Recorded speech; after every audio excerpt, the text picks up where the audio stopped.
আসসালামু আলাইকুম। আশা করি সবাই ভালো আছেন। কুকিং কারি চ্যানেলে আপনাদের সবাইকে স্বাগত। আজ আপনাদের জন্য রয়েছে জুস তৈরির ইজি রেসিপি। এই রেসিপির স্টেপ বাই স্টেপ ফলো করলে আপনারা খুব সহজেই জুস তৈরি করতে পারবেন। এখানে রেসিপির প্রথম উপকরণ আঙ্গুর।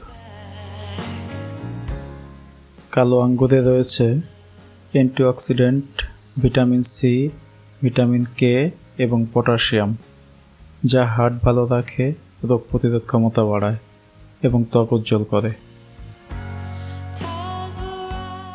তাই আমি এখানে প্রায় 400 গ্রাম কালো আঙ্গুর নিয়েছি। পরবর্তী উপকরণ চিনি। আমি এখানে প্রায় 4 চামচ চিনি নিয়েছি। আমি এখানে 1 কাপ দুধ ব্যবহার করেছি, আর অবশ্যই দুধ জাল দিয়ে ঘনত্ব বাড়িয়ে নেবেন। আর নিয়েছি কিছু আইস কিউব।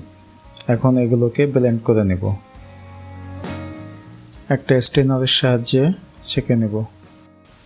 আর হ্যাঁ, একটা কথা বলে রাখি, কোনো কারণে বাচ্চা যদি আঙ্গুর খেতে না চায়, তাহলে আপনি এভাবে জুস করে দিবেন। বাচ্চা তাতে প্রচুর এনার্জি পাবে। আস্তে আস্তে চাপ দিয়ে এগুলোকে ছেঁকে নেবেন। ফাইনালি তৈরি হয়ে গেল আঙ্গুর জুস। ছেঁকা কমপ্লিট, গ্লাসে ঢেলে নেব। গ্রীষ্মের দুপুরে এর 1 গ্লাস জুস আপনার হৃদয়ে প্রশান্তি এনে দেবে। পরিশেষে বলি, stay with me, I am with you.